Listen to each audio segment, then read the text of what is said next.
गीता जी का पाठ, सब जानते हो गीता जी का पाठ क्यों करवाया जाता है, किसी को ज़्यादा बताने की जरूरत नहीं है। गीता जी में भगवान कृष्ण ने कह दिया अर्जुन से, पहले नहीं कहा, बाद में कहा।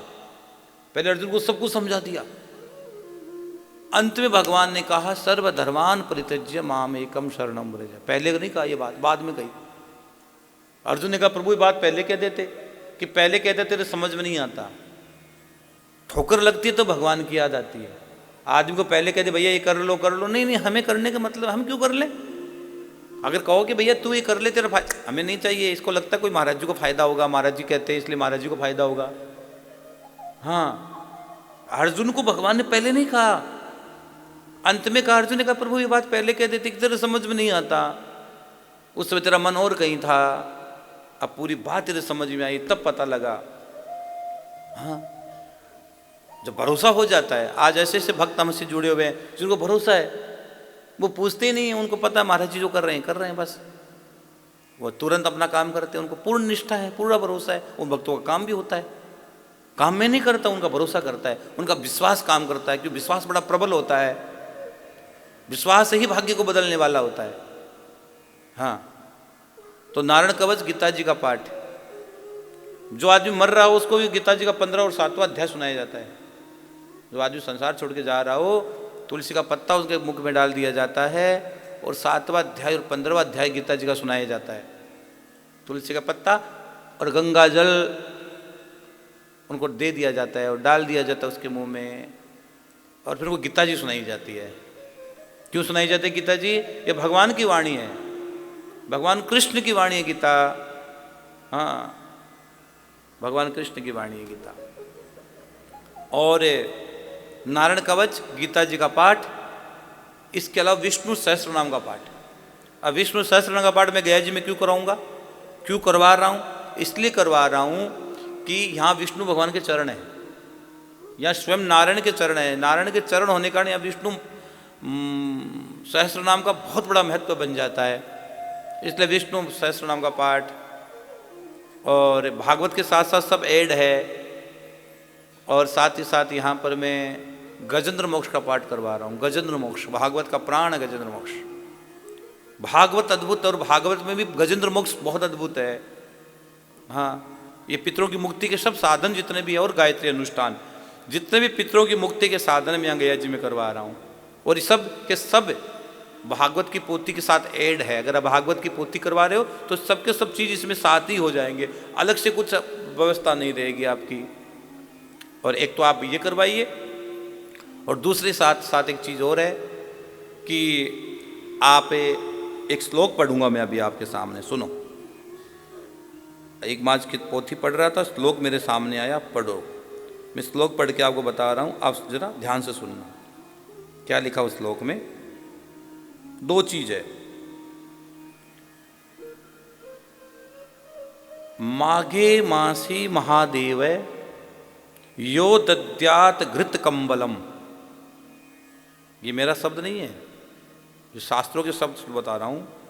स भुक्त्वा सकलान भोगान अन्ते मोक्षम च विन्दति। ये लिखा भैया, इसका अर्थ सुन लो। मकर संक्रांति के दिन, मकर संक्रांति के दिन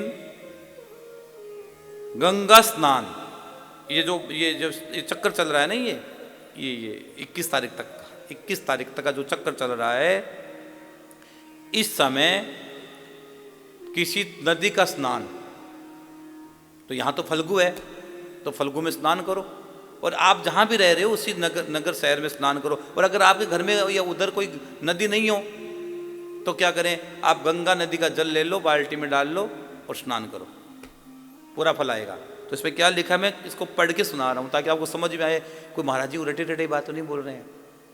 इसमें लिखा है, माघे मासी महादेव यो दद्यात घृत कंबलम स भुक्त्वा सकलान भोगान अन्ते मोक्षम च विन्दति।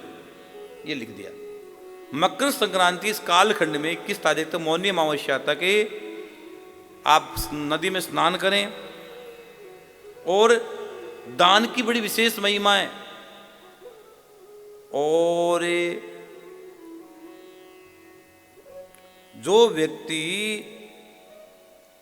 इसमें स्नान देता है, इसमें क्या क्या देता है, 2 चीज बताई इसमें। एक तो 14 वस्तुओं का दान इसमें बताया कि 14 वस्तुओं का दान करना पड़ 14 वस्तुओं का दान किया जाता है। और इसमें एक चीज और लिखा है, क्या लिखा है सुन लो, कि घृत कंबलम, घी और कंबल, कंबल रजाई, कंबल, इसलिए हम रजाई का दान कर रहे हैं, रजाई का भाव बना रहे हैं। आपके पितरों के लिए हम रजाई इसलिए तो मांग रहे हैं कि मुझे थोड़ी ओढ़ के बैठना है। हाँ, ये कंबल रजाई इसलिए तो हम मांग रहे हैं आपसे कि अगर आप इस समय पितरों की याद में रजाइयों का दान करोगे तो आपके पूर्वजों को रजाई सीधी मिलेगी, उनको वस्त्र मिल जाएगा। और घृत, अब घी का क्या करें, तो घी का बढ़िया हलवा बनाकर खिलाओ ब्राह्मणों को, बढ़िया चकाचक खिलाओ, बढ़िया मालपुआ खिलाओ, घी खीर मालपुआ खिलाओ, घी के बना बनाकर खिलाओ, क्या दिक्कत है यार। तो घृत का भी दान हो जाएगा, घृत का भी दान हो गया आपका, और रजाई का भी दान हो गया। भंडारा कर दोगे तो घी का दान है। आप चाहो तो एक दिन का भंडारा भी कर सकते हो, यहाँ एक दिन के भंडारे की सेवा ले लो, एक टाइम के भोजन की सेवा ले लो, रात के समय के भोजन की सेवा ले लो।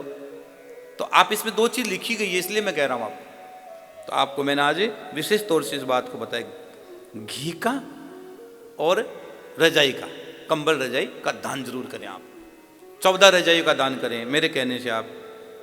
इसमें एक चीज और लिखी है, ये समय बहुत अच्छा है, माघ मकर गत रवि जब होई, माघ मकर गत रवि जब होई, तीर्थ पति ही आव सब कोई। हाँ, ये अद्भुत समय है। तुलसीदास जी की चौपाई ये मेरी नहीं है, आप मत सोचना मनुश्री ने चौपाई बना के डाल दी गई, नहीं। तो ये दान का बड़ा महत्व है। और वस्त्र दान और भूमिदान, भूमि का दान, भूमिदान और गोदान, गाय का दान। मत करो, मरने से पहले गाय का दान जरूर कर देना भाई दे, और जल्दी कर देना, पता नहीं आदमी कब मर जाए, क्या भरोसा है जिंदगी का। साथ देती नहीं किसी का, चलते चलते सांसें रुक जाएगी, जलते जलते समा बुझ जाएगी, दम निकल जाएगा, इस रोशनी का क्या भरोसा है इस जिंदगी का। अच्छी खासी रोशनी जलती जल्दी बुझ गई, पता नहीं लगा। इसलिए रोशनी बुझे इससे पहले एक दिया जला दो। कौन सा दिया? गौ माता के दान करके, गौ माता के चरणों में गोग्रास। तो आप गौ माता के भंडारे में, ब्राह्मण भोजन में आपकी जो सेवा श्रद्धा, लेकिन 14 चीज का दान करना हो।